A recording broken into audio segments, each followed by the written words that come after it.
The story begins in a dark underground tunnel. Naruto and Sakura anxiously search for Sasuke's whereabouts. This is another den of Orochimaru. They have grown up a collapsed hut. Sunlight streams in. They finally find Sasuke, waiting for their pupils to fully adjust to the light change. Sasuke has already drifted over to Naruto's side. Unprepared, Naruto Sasuke slowly draws the Kusanagi sword. He mercilessly stabs towards Naruto's back. Sasuke still refuses to return with them. At the moment of crisis, Naruto returns to the consciousness where Kurama is sealed. The seal loosens slightly. Red chakra emits an evil aura. Outside the gate, it forms the shape of Kurama. It tempts Naruto to tear off the seal on the gate, so it can give all its power to Naruto. At this moment, it does not know that the enemy outside is Sasuke from the Uchiha clan. The next second, Sasuke, skilled in genjutsu, comes into Naruto's consciousness world. He sees Kurama inside Naruto Sasuke, whose strength has greatly increased, simply grasps and crushes the illusion of Kurama. Back to the familiar scene, in the fragrant forest filled with birds and flowers. The new generation of Genin begins D-rank missions. Konohamaru's ninja squad on a mission. The small cat easily mocks Konohamaru and his team, during which they knock over a girl's clothes rack, an old man's fruit stand, and overturn the boss's ramen takeaway. Konohamaru officially replaces Naruto. As the troublemaker of Konohagakure village cornered, the small cat scratches Konohamaru a few times, but still cannot escape from its owner's embrace. Konohamaru starts to complain about the simplicity and tedium of the mission. His attitude and language are just like Naruto's. After a long period of training, Naruto and Jiraiya finally return. When passing the entrance of Konohagakure village, the gatekeeper sees the long-lost figure. His expression becomes joyful. On the bustling streets, two parallel streets, Naruto and Sakura temporarily miss each other. Good things always come late. Naruto first returns to his home, unable to conceal his excitement. He climbs a pillar, the headband fluttering in the wind. He clenches his fist to declare he is back. Sakura, upon hearing the news of Naruto from the gatekeeper, also rushes over. Naruto is still clueless about romance. Sakura compliments Naruto for growing taller and stronger. While Naruto says Sakura is still the same as before, Konohamaru gives Naruto a big surprise. A move of Iroyu no Jutsu, truly mesmerizing Jiraiya, directly falls for it. Naruto calmly tells Konohamaru he has grown up and will no longer play such childish ninjutsu. Watching Naruto's mature appearance, Sakura is inevitably moved. However, the next second, the familiar Naruto returns. He has developed a new Iroyu no Jutsu, but before he can use it, Sakura punches him. Perhaps it's this kind of playful fighting that just clears the awkwardness and unfamiliarity of not seeing each other for over 2 years. Indeed, Naruto is cuter after being hit. Inside the Hokage's office, Tsunade welcomes the return of the master and disciple. A tricky matter is immediately handed over to Naruto to see the results of over 2 years of training. Then the door is pushed open. Shikamaru and Temari come forward. Temari is still beautiful. Shikamaru praises Naruto for being steadier. Before Naruto has a chance to act deep, he is exposed by Sakura next to him. Naruto thought the opponent Tsunade mentioned was these two. But the opponent is not them. Tsunade gestures him to look outside. Naruto sees the long-missed teacher Kakashi. Excitedly jumping out the window, he gave Kakashi a long-prepared gift. The latest volume of Icha Icha Paradise. Kakashi was very excited. Even facing formidable enemies, he never lost his composure like this. The not fully matured Naruto couldn't understand the psyche of an adult man. As long as Kakashi-sensei likes the gift, it's fine. Tsunade spoke up. Naruto's opponent this time is Kakashi. His teammate is Sakura. Kakashi suggests that Naruto should rest, but Naruto states he is ready for the test at any time. Kakashi-sensei couldn't help feeling gloomy. He's eager to dive into the book in his arms, but his beloved disciple won't let him have his way. Walking on the street, Naruto learned.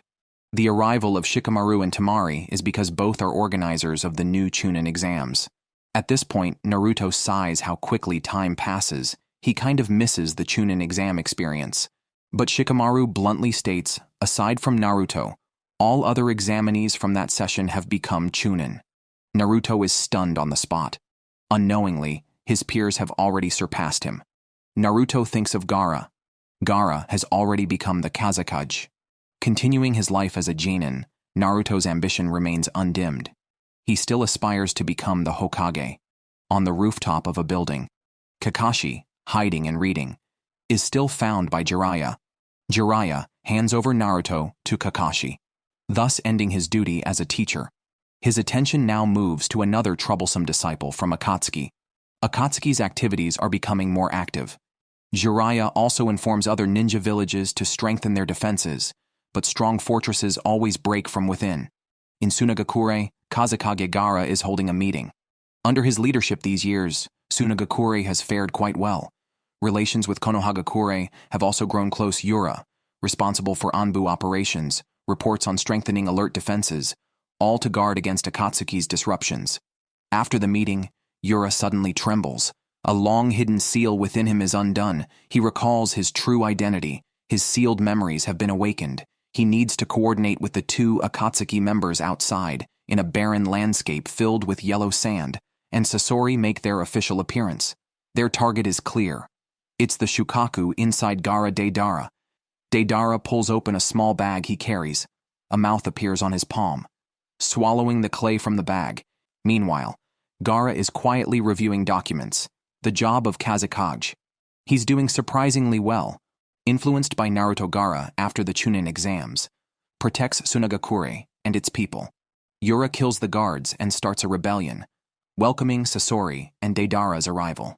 Meanwhile, the test of Naruto's training begins. Team 7 reunites, only missing Sasuke. Facing the rapidly growing Naruto and Sakura, Kakashi, holding a bell, no longer dares to be careless, activates his shurikens early. The assessment's goal remains the same. In any manner, Naruto and Sakura grabbing the bell from his hand means victory. As Naruto throws a shuriken, he charges directly. Kakashi dodges with a swift movement, countering with a similar shuriken. In midair, Naruto uses Kagebunshin. The clone pulls the real body away, easily dodging Kakashi's shuriken. After landing, Naruto conjures a giant shuriken, but Kakashi closes in, locking his arm. Yet Naruto's clone stands behind Kakashi, a kunai in hand aimed at Kakashi's waist. Kakashi is surprised Naruto has indeed improved, but still a bit impatient. As the smoke clears, the restrained Kakashi vanishes into thin air. Now it's Sakura's turn. Tsunade didn't just teach her medical ninjutsu. Sakura surveys her surroundings, no sign of Kakashi. He must have gone underground. She punches the ground, the smooth surface around her collapses with a rumble. Indeed, Kakashi is hiding underground. Sakura perfectly inherits Tsunade's mantle. The new legendary Sannin of Konoha is now apparent. A ninja must be adept at concealing their presence and striking unexpectedly. This is a ninja's essential tactic. As evening approaches, Kakashi, an elite J-nin, fails to sense his disciple's presence immediately. The hide-and-seek game between teacher and student has no victor. The outcome still depends on close combat. Kakashi first narrowly dodges Sakura's consecutive punches. Such punches would leave a bowl-sized hole in a hard tree. Naruto's over 2 years of special training hasn't taught him any new tricks. Aside from that, there's Rasengan. And then its all evolved forms of Rasengan. Naruto's 3 clones were strangled by Kakashi. Taking this opportunity, Naruto burst out from the bushes.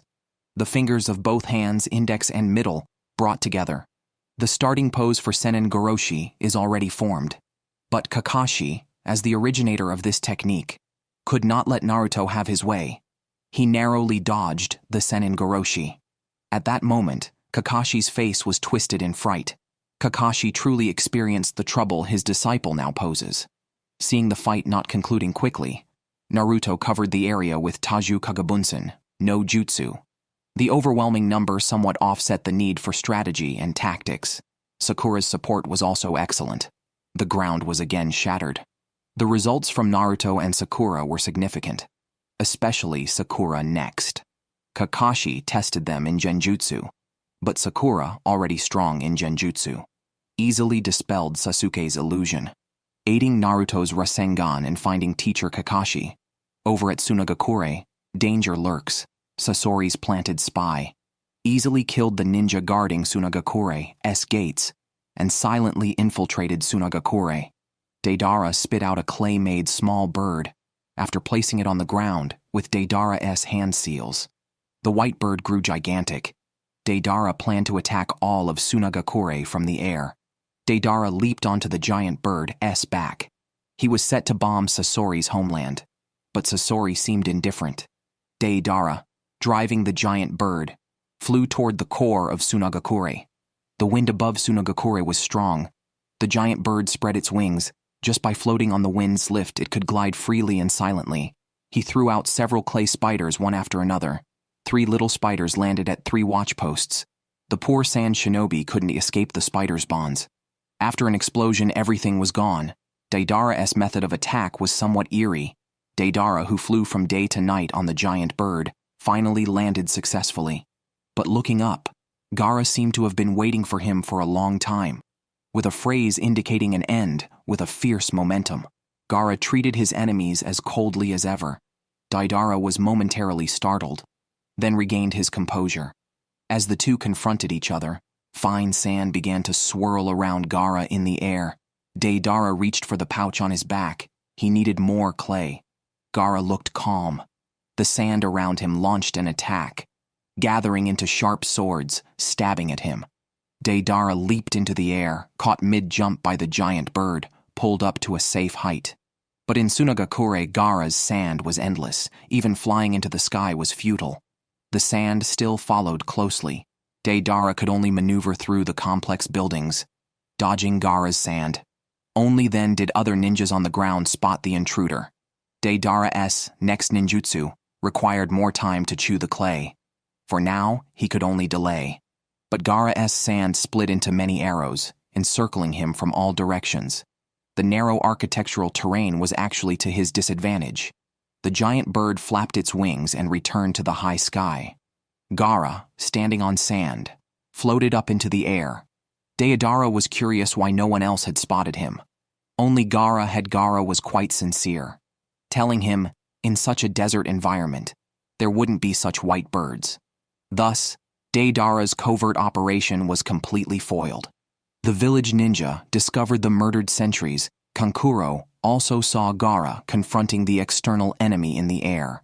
What started as a sneak attack turned into a full assault. Far at the village entrance, Sasori had Yura retreat. Gaara's back formed an overwhelming curtain of sand. He began to channel the power of Shukaku. Gaara transformed into a gigantic limb of Shukaku. Slapping at Deidara, riding the giant bird. Deidara, who had been evading and delaying, finally chewed the clay thoroughly. He spit out several clay-made little birds. The birds launched an attack at Gaara. Shukaku's arms blocked them. The next second, the birds exploded. But Gaara, heavily protected by sand, was unharmed. Deidara then molded 2 crane-shaped birds. This type of clay moved extremely fast. Dodging Shukaku's arms, they exploded before the shield of sand could close. A thick fog and fierce flames formed a giant fireball, engulfing Gaara. The sand, shinobi below, led by Kankuro, all cried out in alarm. Under the bright moonlight reflected on a lake surface, Kakashi and his 2 students continued the test. Sakura's punch to the ground caused a localized collapse. Now it was the 3rd subject of the test. A ninjutsu duel. Kakashi, with his extremely fast hand speed, performed a dazzling array of hand seals, leaving Naruto and Sakura stunned. As Gugakyu no Jutsu was activated, a huge fireball filled their vision. The hot air wave began to stir their hair. The ground started melting, forming a very deep trench. Immediately afterward, Kakashi, in a very short period of time, used Kaiten, Toten, and Suiten in succession. However, he was beginning to feel fatigue. Naruto and Sakura had been entangling Kakashi for a long time, fighting from day into deep night, yet they still hadn't touched the bell tied around Kakashi's waist. Naruto thought of a good idea. Subsequently, Naruto and Sakura attacked from the front. Kakashi was about to use ninjutsu to counter, but the next second, he heard Naruto spoiling the ending of Icha Paradise. Because the Sharingan was activated, covering his ears was useless, and the moment he closed his eyes, the test had already ended. The bell easily landed in Naruto and Sakura's hands. Naruto was pleased that his progress was recognized. On the other side, after the smoke cleared, Gaara was safe inside the sandball. Outside, a third eye was observing the enemy's movements. Deidara was observing the sandball, unaware that the sand behind him had already enveloped him. The sand closed at an astonishing speed. Cold sweat began to flow down his face. He admitted he had underestimated Gaara, but the giant bird could no longer fly out of the sand's encirclement. He was also submerged in the quicksand. Kankuro, observing this situation, believed his brother had won, proudly declaring the battle was over. However, the next second, Kankuro reversed his conclusion. The bottom of the sandball was blasted open by Deidara. The escaping Deidara, without the help of the clay giant bird, was caught by the omnipresent quicksand by his ankles and was stuffed back into the embrace of the sandball. At a critical moment, Deidara molded an owl. Riding it, he temporarily escaped from the peril. Hiding inside the sandball, Gaara, with the outer third eye, finally had no worries and could safely eliminate the invader.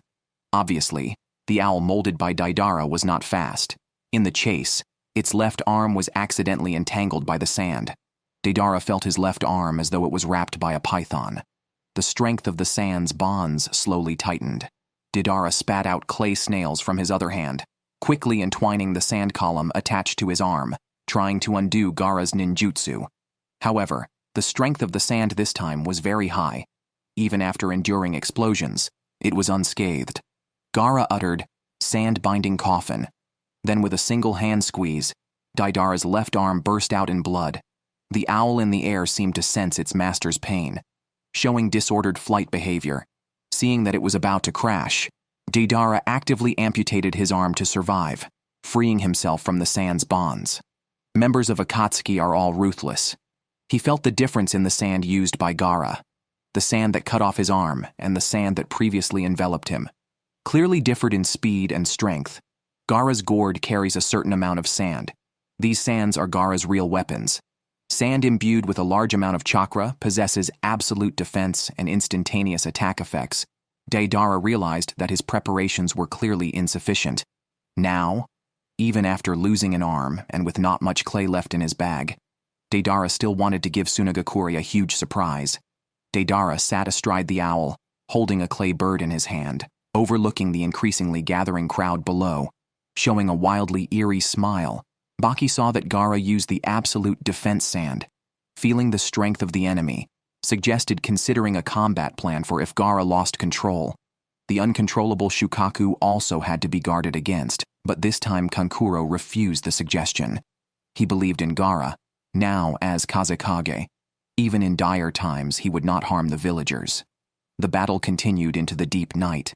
Sunagakure started its emergency defense mechanisms. Under Baki's leadership, began to fortify the village's water sources. Civilians hid inside barriers. Other ninjas were ready to respond to potential hidden enemies. Sunagakure's combat power was pitifully scarce. A true ally who could help Gaara was missing. Deidara felt he could no longer delay. His right hand released a homing-type claybird. The small claybird turned into a large hen. Spreading its short wings, the target seemed not just Gaara, but the entire Sunagakure below. It rapidly descended. As it landed above a building, Baki finally sensed something was wrong. Urgently ordered people to evacuate, but it was all too late. A powerful shockwave, before the explosion arrived, collapsed all buildings blocking its path. The art of explosion was displayed in full splendor. Sunagakure was in imminent danger.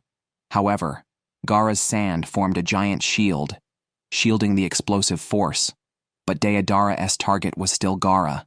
Taking advantage of the moment Gaara had consumed a large amount of chakra, a clay bird came to Gaara's face. The passive defense skill, sand armor, couldn't activate in time. The explosion occurred directly. Sand armor barely managed to protect Gaara. Deidara, who had used up his clay, did not retreat. After all, the loss of his left arm was not in vain. Within the enclosed space of the sandball, Gaara was gasping for breath. At this moment, the greatest crisis was actually his own sand. Earlier, as the sand snapped Deidara's arm, the small mouth in Deidara's hand was not idle, continuously consuming Gaara's sand and mixing it with explosive clay before rapidly spitting it back out. Watching the clay spiders emerging from inside the sandball, Gaara had no way to avoid them. Over in Konohagakure village, Kakashi couldn't help but reflect on how his two disciples had grown up. They applied tactics very sensibly. Naruto, who obviously didn't know the ending of Icha Paradise, even deceived his own teacher. Tsunade and Shizune emerged from the darkness. Naruto and Sakura's abilities had been recognized. Considering the severe challenges they were about to face, the two were now joining Kakashi's team as equals, ready to fight alongside their teacher. The teacher and disciples walked through the bustling night market streets of Konohagakure village. Following behind, Kakashi encountered Jiraiya. Jiraiya once again formally proposed to entrust Naruto to Kakashi's care, as he needed to leave to gather intelligence on Akatsuki. Naruto did not see Jiraiya. He was busy persuading Kakashi to treat them to ramen. However, Kakashi disappeared on the spot, leaving Naruto to pay out of his own pocket. But looking at Sakura, he thought, isn't this kind of like a date? Yet without even enough money to treat a lady to ramen, the two had no choice but to part ways. A frustrated Naruto reunited with the ramen shop owner, who, happy to see him, offered to treat him. Naruto began to regret not bringing Sakura along. Iruka also arrived, watching Naruto eat noodles. Iruka couldn't help but reminisce about the once mischievous kid who had finally become a capable genin. Naruto sneezed, accidentally knocking an egg off the counter. The egg's intact shell shattered, just as Gaara's sand armor also broke. Inside the Hokage's office, Tsunade was discussing with Shizune about assigning tasks to Kakashi's team.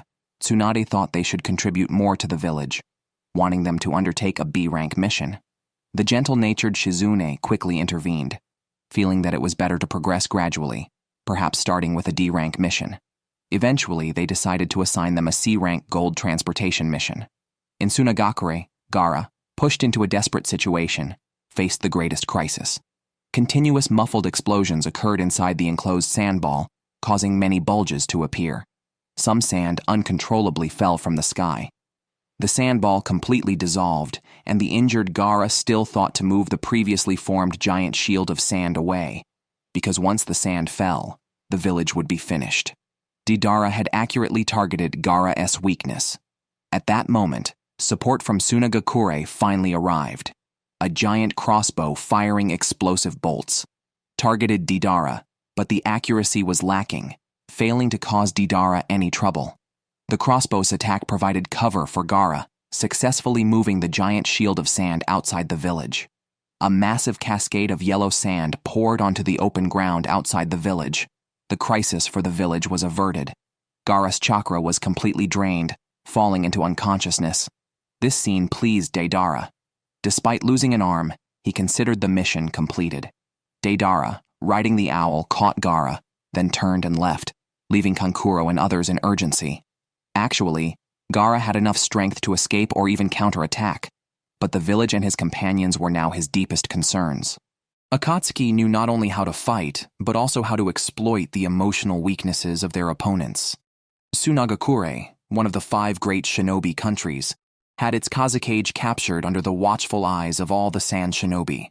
As the owl was about to fly out of the village, the only threatening crossbow ceased firing, fearing it might hurt the Kazekage. The sand shinobi on the ground could only watch helplessly, unable to do anything else. The air was filled with a sense of sadness and despair. Still, driven by brotherly love, Kankuro attempted to chase Deidara on foot. Baki tried to stop him, suggesting it was safer to form a team for the chase. Kankuro directly countered, "By then, they might not even find the enemy's shadow." The owl landed at the village entrance, flanked by high rock walls, leaving only a narrow passage. Deidara dodged an attack from Sasori. After all, he had kept Sasori waiting too long. Deidara and Sasori began their retreat, with the owl carrying Gaara following behind them. Kankuro reached the village entrance, with a ninja squad following close behind. A squad had previously guarded this place, but they had already been killed. Moreover, their bodies had been rigged with explosive tags. They failed to notice and inadvertently triggered a chain of explosions. Now, only Kankuro remained. Outside the village, Kankuro noticed several drag marks on the ground. While they indicated the real direction of the enemy, too much time had been consumed. However, the sand scattered by Gaara on the ground pointed Kankuro in the right direction. Facing the disobedient pupil Kankuro, Baki could only instruct the remaining ninjas to guard the village entrance. He needed to find another way to rescue Gaara and urgently sought help from Konohagakure. Kankuro pressed on relentlessly. Kakashi had pulled an all-nighter, finally finishing the entire Icha Paradise series, only then remembering to file a report for Team Kakashi. Temari was returning to Sunagakure, unaware that her brother Gaara had been captured. Shikamaru came to see Temari off, muttering about the hassle, yet his actions betrayed his true feelings. Temari reminded him to make sure he became a J-nin next time. Shikamaru just smirked, saying little. Temari left with a joyful smile, the atmosphere between the two quite pleasant. On her way back, the wind from her homeland blew through her hair, stirring something within her heart, giving her an inexplicable sense of palpitation.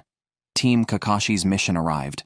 Kakashi still appeared lethargic, while Naruto and Sakura were full of energy, both chiding Kakashi for his laziness. Kakashi could only look skyward, his attention caught by an eagle in the sky, his sharp eyes recognizing it as Takamaru from Sunagakure, specifically used for delivering messages. Chasing the morning sun, Kankuro had pursued all night, finally catching up to Sasori and Deidara. Sasori was curious how he managed to catch up, as neither of them had noticed the shedding of Gaara's sand armor. Sasori told Deidara to go ahead, assuring him that he could handle Kankuro alone. Kankuro faced the two enemies, aware that just one had defeated Gaara. Though Gaara had been distracted, he approached cautiously, immediately using his best techniques. The scrolls on his back laid out 3 words: Tori, Kurawari, and Sanch Uo. After the smoke cleared, Kankuro manipulated 3 puppets simultaneously, displaying his strongest skills. Yet, he was unaware that his puppets had been made by Sasori, the greatest puppet master of Sunagakure. Deidara, seeing the pursuer using puppetry, confidently left the scene, knowing that no puppeteer had ever beaten Sasori. Kankuro could not simply watch as Gaara was taken again. He manipulated Sasori to charge at Deidara. The next second, a steel scorpion tail extended from Sasori's back, entwining Sasori. Kankuro's manipulation had no effect. Sasori then revealed his true form from under the hat. Hiruko appeared, a figure with hair braided into dreadlocks. Kankuro repeatedly drove Sasori towards Deidara, each attempt thwarted by Hiruko's scorpion tail. Helplessly, he watched as Deidara escaped. The current situation was only solvable by defeating Hiruko to pursue Deidara. Kankuro then began his puppet show, circling the immobile Hiruko, and then Kurawari unexpectedly surged from the ground, encasing Hiruko inside it. Sasori's body disassembled into numerous bladed weapons, piercing into Kurawari from all directions. Unfortunately, after the dust settled, Kankuro's resolute face emerged. Even now, Hiruko remained indifferent, merely Sasori reminiscing about the memories brought by his puppets. Kankuro was inevitably outmatched by this senior. As Kankuro operated the puppets, his astonishment grew more evident. Hiruko consistently anticipated his moves, remaining virtually stationary. Kankuro's attack speed slowed, his puppetry limited to a few moves: poison fog, poison needles. Then came Sasori's disassembled darts. Seeing Kankuro lacked novelty, Sasori, driving Hiruko, initiated an attack. Then Kankuro raised Sanchuo's defense. However, the next moment, Hiruko's scorpion tail easily found Sanchuo's weak spot, stripping off its armor and striking the hiding Kankuro. The scorpion tail was venomous. Sasori used Hiruko to completely smash the 3 puppets, his youthful creations no longer of any interest to him.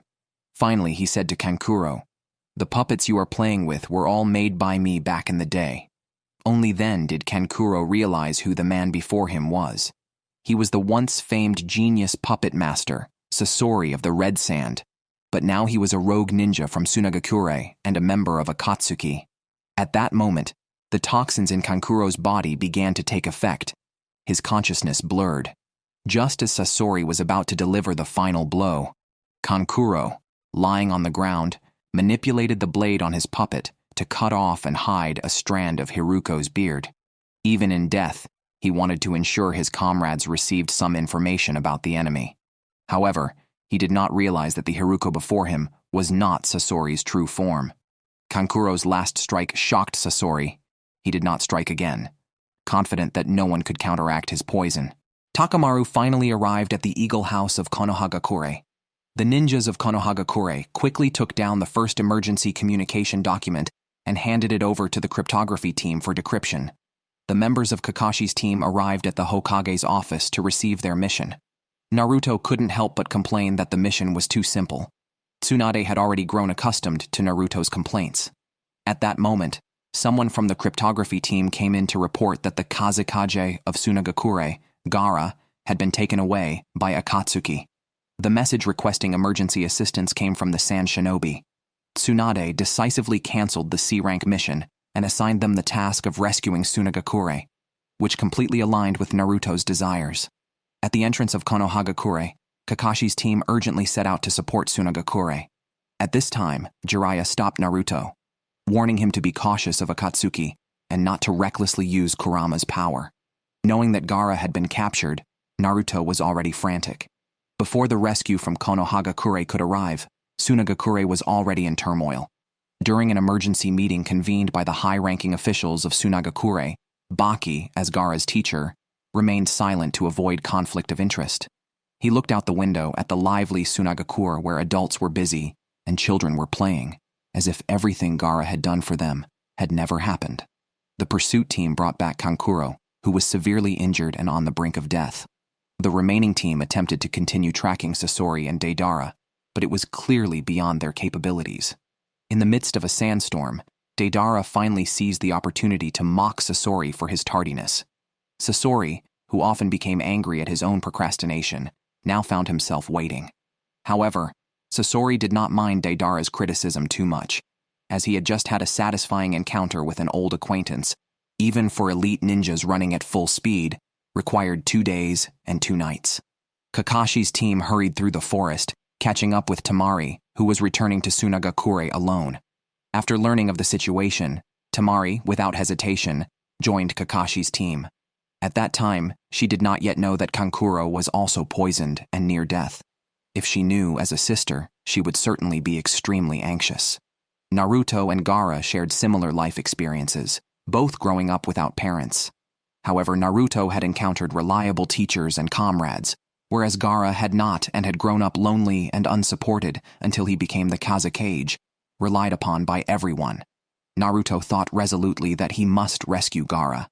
Gaara was like a mirror to Naruto, clarifying and illuminating his own path. Following silently behind, Temari felt hot tears on her cheeks, but they were not her own. They were Naruto's. Naruto's words left even Kakashi speechless. For Naruto, this rescue mission had to succeed. Failure was not an option. Baki learned from Kankuro that the instigator of this incident was Sasori of the Red Sand. Without Gaara, Sunagakure was like scattered sand. Baki had no choice but to seek out Tio alone, as she was the only one capable of confronting Sasori of the Red Sand. Amidst swirling sands, Baki arrived at the village's water source, where 2 elderly hermits lived, long retired from the affairs of the world. The younger brother, hearing a visitor outside, hurriedly warned his sister to be cautious. However, Tio, old and frail, nearly dropped her fishing rod, not hearing her brother's call. Her brother wondered if she had passed away, but for the elderly, death is not a tragedy, but often a release. The next second, Tio grabbed the fishing rod, splashing her brother's face with water, her face beaming with a mischievous smile. She had pretended to be dead just to tease her beloved brother, a trick apparently not new to them. At that moment, Baki entered, seeking the elder's assistance. However, Tio had long ceased to concern herself with worldly matters, bluntly stating that even the Kazekage's abduction was a matter for the younger generation, until she heard her grandson's name. Her expression changed upon learning that her long-sought-after grandson, Sasori, had become a member of Akatsuki and had abducted the 5th Kazekage, Gaara. The first thing Tio did upon leaving her seclusion was to cure Kankuro of his poisoning. After analyzing the poison in Kankuro's body, Tio first praised her grandson for creating a toxin she couldn't cure herself, understanding why Sasori had not killed Kankuro outright. His confidence in his own poison was just his style. Perhaps only Tsunade of Konohagakure could cure such a poison, Tio reflected, remembering how during the Shinobi World War, all the poisons she deployed were countered by that woman. However, With Tsunade now the Hokage, she wouldn't leave Konohagakure easily, and even if she did, it would be too late. Kankuro had only 1 day left. Tio asked if Sunagakure's younger generation had any other remedial measures. Baki replied that they had already requested aid from Konohagakure, which had sent an elite squad for support. Tio scoffed at the reliance on external help, questioning what would happen if the Konohagakure team lacked special means. The immediate need for Sunagakure, she pointed out, was to develop their own strength. A piercing truth. Meanwhile, Naruto and his companions finally emerged from the jungle onto Sunagakure's territory. Sasori and Deidara had eliminated their pursuers and were now slowly making their way out of the desert. At a steep cliff, a large boulder blocked a cave entrance. After a chant, the boulder lifted, and Sasori and Deidara entered with Gaara, who was carrying Shukaku. Far away, the leader utilized advanced holographic technology to project his presence, a ninjutsu that underscored Akatsuki's power. Pain's projection had been waiting in the cave for some time and mildly reproached the duo for their lax sense of time. With a series of hand seals, Pain summoned the Gedo Mazo behind him, ready to extract Shukaku from Gaara. Pain called forth holographic images of Akatsuki members from various locations, who stood on the fingers of the Gedo Mazo, with Pain directing the operation from the center, initiating the formal extraction of the tailed beasts, an endeavor that would take 3 full days and nights.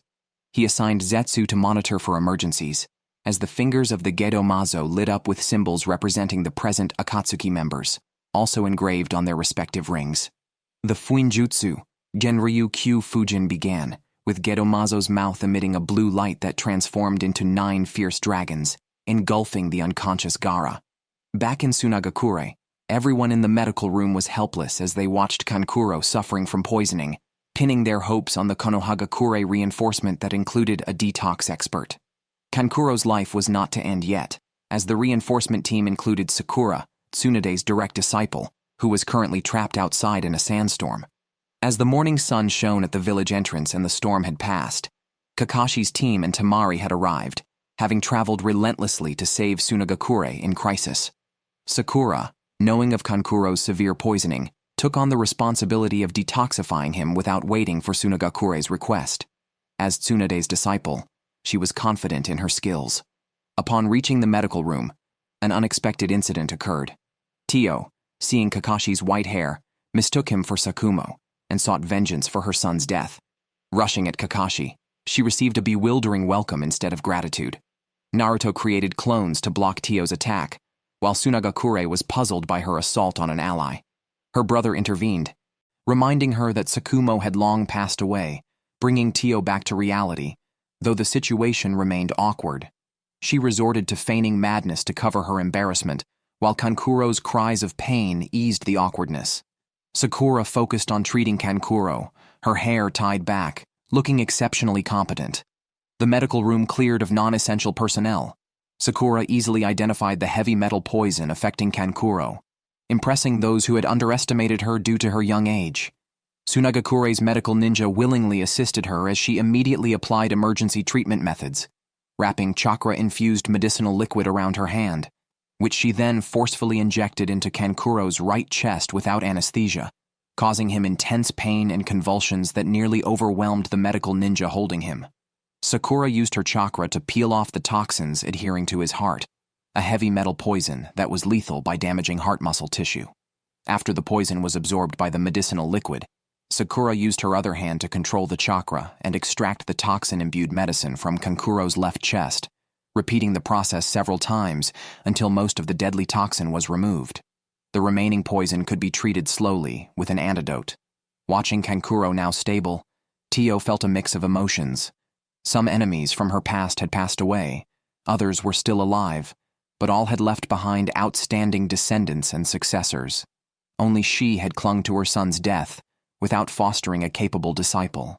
Naruto, seeing Sakura so capable for the first time, was impressed by her confident command of Sunagakure's medical ninja in preparing medicines and changing bandages. Her calm demeanor as if she were in her own backyard.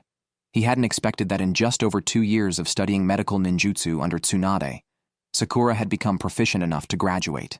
Kankuro finally regained consciousness, stopping Kakashi's aimless search for Gaara and their battle with Sasori. Sasori, grabbing a piece of fabric from Hiruko's mask, used the scent on it to quickly locate the enemy. Kakashi summoned his dogs, whose role as tracking-type ninkin was especially crucial now for accurate tracking and timely intelligence gathering, often turning the tide in rapidly changing battle conditions. News from Konohagakure arrived.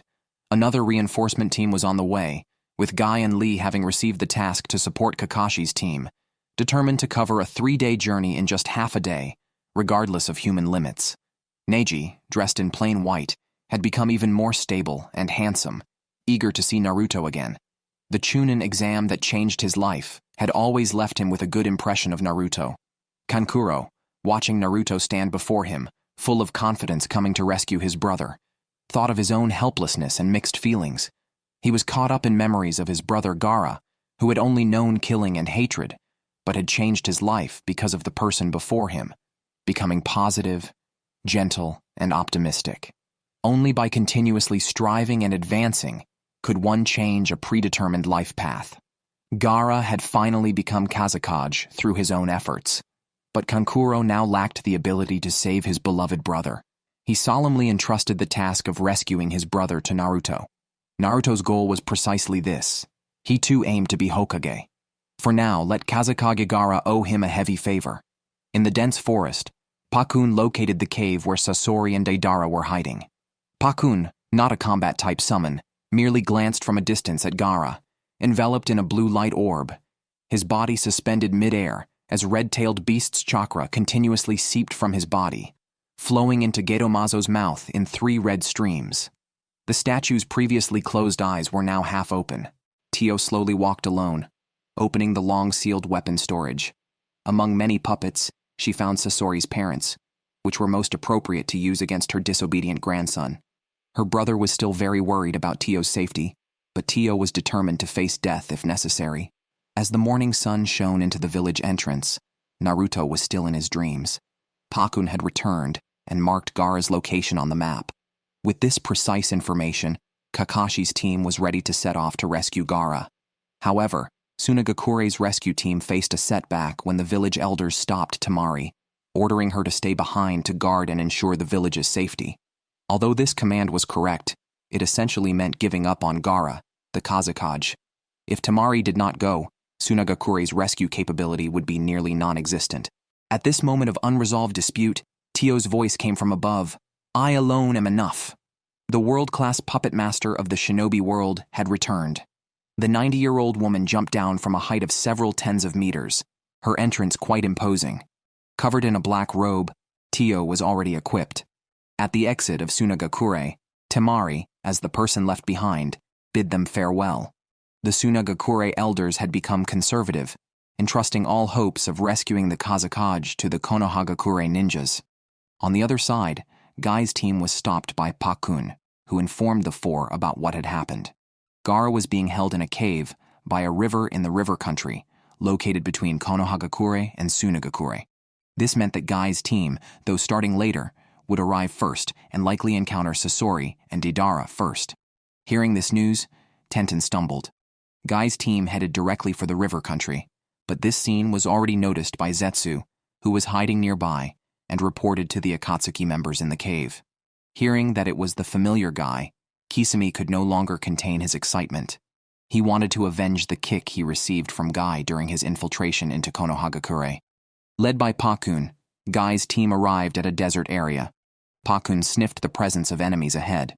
Neji quickly activated his Byakugan, but no hidden enemies were detected on either side. Suddenly realizing the enemy was right behind them, the shark's dorsal fin, like a blade, cut through the ground. A giant shark hidden underground rapidly attacked them. A loud noise shattered the boulders, dust and smoke rose, but there were no casualties. Guy, seeing the impressive entrance of Kisame, broke into a sweat. After a moment of seriousness, he could not remember ever encountering this person, so he had to ask aloud.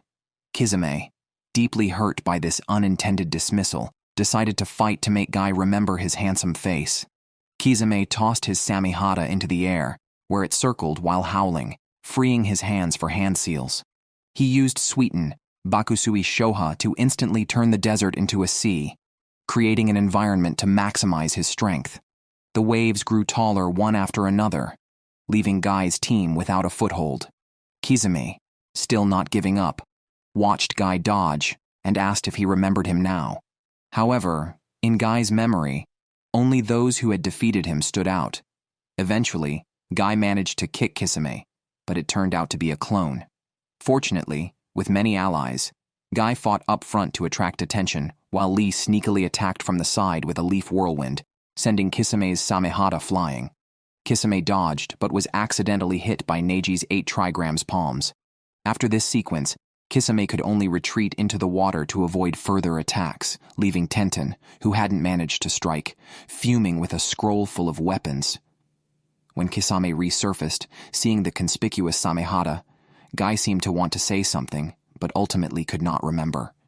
Kisame, speechless from anger, decided that this fight had to make this detestable man properly remember his distinguished appearance. Guy grabbed Samehada, but his 3 students were trapped by Kisame's Suiru no Jutsu. Frantically, Guy swung Samehada at Kisame, but the blade, loyal to its master, injured Guy instead. Seeing his students trapped underwater, Guy felt he needed to quickly remember who the person in front of him was to figure out a way to respond. On their way to rescue Gaara, Kakashi and his team discussed when Naruto began to be targeted by Akatsuki. Naruto had no clue, despite his exceptional growth and victories over Neji and Gaara. Essentially, he was still a Jonin.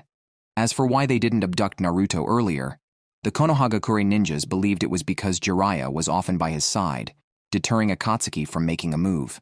However, Tio had a different view. Akatsuki's inactivity over the past 3 years was actually a preparatory phase. Extracting tailed beasts from Jinchuriki required time for planning, hence the 3-year delay. Now that everything was ready, they openly began capturing Jinchuriki. Sakura was unaware of the origins of the tailed beasts. Kurama was kept as a secret. Tio also provided her with a knowledge update. There were 9 tailed beasts in the ninja world, key weapons that determined the outcomes of wars during wartime and became liabilities in peacetime. As they spoke, they entered the surveillance range of Zetsu. The Akatsuki member who came out to block them was Itachi. Kakashi remembered their previous encounters and shuddered. He instructed his students never to look into his eyes.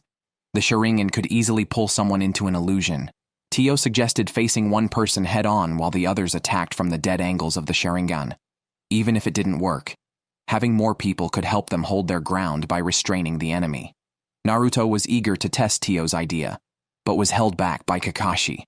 Itachi's Mangekyu Sharingan differed fundamentally from the regular Sharingan. Just one use of Tsukuyomi was terrifying. Once Tsukuyomi's genjutsu was deployed, it placed a heavy burden on the caster's body, preventing further combat for a short period and damaging his vision. Kakashi asked Naruto and Sakura to cover him. Itachi extended his hand and lightly pointed, saying, "Naruto, you must come with me." Kakashi leaped forward to block him, while Itachi's clone rushed towards Naruto. Naruto hit him with a Rasengan. After the smoke cleared, except for Naruto, the other 3 had been knocked down without realizing it. This scene panicked Naruto. It was clear that he had fallen into a genjutsu. In the genjutsu world, Naruto saw Sakura and Tio struggling to stand up, and Kakashi had all turned into Itachi's appearance. Naruto was still confused for a moment. Itachi simply watched him with a stern gaze, the deadly stare of the Sharingan overwhelming Naruto with a sense of oppression. The situation for Guy's team took a sudden turn for the worse. Pakun had long since hidden in a safe place, experienced in evasion. It had already made up its mind to stay hidden until the end of the battle. Guy's expression also became solemn. Seeing the living weapon Samehada for the first time, he realized he shouldn't casually use someone else's weapon. He pulled out nunchucks from his bag with an elegant starting move. At the moment the action stopped, the swift movement stirred up the wind, creating ripples upon ripples, piling up at Kisame's feet. The vengeful Kisame was determined to overpower Guy this time, making him remember the name, Kisame. Kisame raised Samehada high, charging forward with great momentum. Samehada's size was too immense. Even with nunchucks, Guy struggled in close combat, always obstructed by Samehada. Samehada could be said to be an attacking blade. as well as a defensive shield. Guy delivered a powerful spinning kick, almost hitting Samehada. But Samehada retracted again, its scales bristling like sharp blades. Guy naturally had to retreat. Both started to run sideways, battling. Kisame created a clone behind Guy, thinking of ambushing him, but Guy swung his nunchucks, destroying the clone. Kisame started making hand seals, summoning a giant shark that bit at Guy, but it had little effect. Kisame used Samehada to knock Guy into the water, then released 5 chakra sharks, diving after Guy underwater, seemingly cornering him. Seeing his only female student Tenten in trouble, Guy threw away his nunchucks, activated the 8 gates, opening directly to the 5th gate, the limit gate. Guy dispersed the Goshiki Zame with a green light. Kisame was shocked to see the 8 gates for the first time. The water surface he stood on turned a bright green. By the time the 6th gate, the view gate, was opened, Guy's spiritual pressure had created a circular piece of dry land. The water surface could no longer remain calm. The pressing waves pushed Kisame up into the sky. Neji, controlled by a water prison, took the opportunity to activate his Byakugan. Using Hakarokuju Yonsyo, his gentle fist severed the enemy clone's chakra pathways. The trio escaped from the water prison's binding. Tenten leaned on Neji. Lee, having defeated a clone, was surging with excitement. Before the battle, Kisame had not anticipated that Guy's team would be such formidable opponents.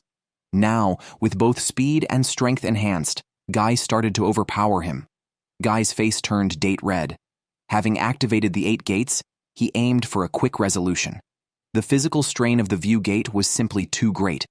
The final punch sent Kisame crashing directly into the water. Kisame was defeated, but the fallen Kisame turned out to be another person. Trapped in Itachi's illusion, Naruto faced 3 figures of Itachi encircling him, uncertain of what to do next. Genjutsu training had always been his weakness. From his pouch, he pulled out 3 kunai, throwing 1 at each Itachi. Itachi made no move to dodge, and the 3 figures, struck in the abdomen, bent and retreated backward at the moment of impact. Their movements eerie and slow, no screams, no blood, and no real bodies. The slow rhythm made one skeptical. As crows cawed, the 3 Itachis dissolved into a large flock, slowly scattering into the air, then reconvened into the form of Itachi, looking down at Naruto. Kindly, Itachi revealed. His genjutsu did not solely rely on eye contact. A slight movement was enough to complete it. He also told Naruto he couldn't use the Mangekyu Sharingan right now, due to his current condition. Within the illusion, Naruto finally recalled Jiraiya's teachings on a boathouse during their training journey. Jiraiya had his own methods of teaching his apprentice. Genjutsu had also been his weakness. Yet the battle-hardened Jiraiya understood it well. He intended to teach Naruto how to break genjutsu, perfectly suitable for him. On the calm river surface, Naruto could now control the flow of chakra under his feet, walking on water as if on flat ground. Jiraiya's method was to use one's will to forcibly stop the flow of chakra within, preventing genjutsu from controlling one's brain, then to burst forth with even greater power, disrupting the enemy's mental control. This step, Naruto was good at. He could do it without Kurama's help. Achieving these 2 steps was usually enough to escape genjutsu control. Recalling all this, Naruto crouched and clasped his hands, beginning to burst with chakra. At first it seemed effective. The world of genjutsu. The forest began to tremble slightly. But the usual methods of breaking genjutsu were ineffective against Itachi. The crows circling Naruto suddenly turned into shurikens. Real pain in his body made Naruto doubt whether this was still the world of genjutsu. Next second, half of Sasuke's face appeared on Naruto's face. Sasuke's hand began to strangle Naruto's neck. This bizarre change left Naruto stunned. Then came Sakura, Kakashi, and Gaara, all growing out of Naruto, their mouths filled with words of reproach, questioning why they trusted and cared about him so much. These radical words were actually Naruto's inner demons. He couldn't keep Sasuke from going astray, nor could he save Gaara. Itachi, proficient in genjutsu, was also best at understanding and manipulating the human heart. Naruto's usual method of breaking genjutsu clearly failed. He could only hope for his comrades to inject chakra into his body, disrupting the world of genjutsu. Just as Naruto helplessly called for his comrades' help, the next second, he was pulled back into the real world, unharmed. Everything was an illusion, yet so vividly real. Naruto was pulled out by Sakura and Tio together. At that moment, Kakashi was still entangled with Itachi, desperately needing Naruto's support. But the negative effects from the illusion had not yet dissipated. Naruto was still unable to recover. Seeing Naruto like this, Sakura raised her hand, gently touching his face. She was cheering him up. Itachi pulled out the Uchiha clan's classic Katan ninjutsu, Fusen no Jutsu, Gugaku no Jutsu. Fire burst forth from Itachi's mouth. Kakashi dodged. Then a huge fireball grazed the ground, sweeping over the four of them. Although Kakashi also had the shurikens, he still preferred close combat. His left hand grabbed his right wrist, then unleashed a dazzling lightning. The S-rank ninjutsu, Chidori, Raisetsu, appeared in Kakashi's hand, rushing towards Itachi through the rolling dust. Itachi lightly leaped, dodging the Raisetsu's strike in mid-air. But with nowhere to leverage in the air, he couldn't dodge Naruto's Rasengan, though it seemed he had anticipated this. As the dust settled, Itachi stood there, his clothes fluttering in the breeze. Defeating him was not an easy task. Itachi's keen insight and formidable strength deepened Naruto's understanding of him from the shadows. Even with Kakashi's joint attack, it was not enough to harm him. Kakashi, undeterred by a failed attempt, devised another plan. Copying Zabuza's hidden mist jutsu, the forest thickened with fog. Both men and trees disappeared into the dense white mist, but such tricks had no effect in front of Itachi's shurikens. Kakashi still stepped forward, using the cover of Itachi's Gugaku no Jutsu. He performed Toton, drilling beneath Itachi. A surprise move, unfortunately still ineffective, and was caught by Itachi by the neck. At such close distance, Itachi easily pulled Kakashi into an illusion. Fortunately, Kakashi was prepared. Fighting Itachi was actually his shadow clone. His real body was always hidden behind. The clone naturally wouldn't be affected by genjutsu. This was Kakashi's strategy against Itachi's genjutsu. Naruto seized this opportunity, forming a big ball Rasengan. This time Itachi didn't dodge, but his bleeding mouth curled into a meaningful smile. Naruto couldn't help but feel puzzled. As the smoke cleared, it was apparent that the person who had fallen was actually Yura from Sunagakure, not the expected enemy.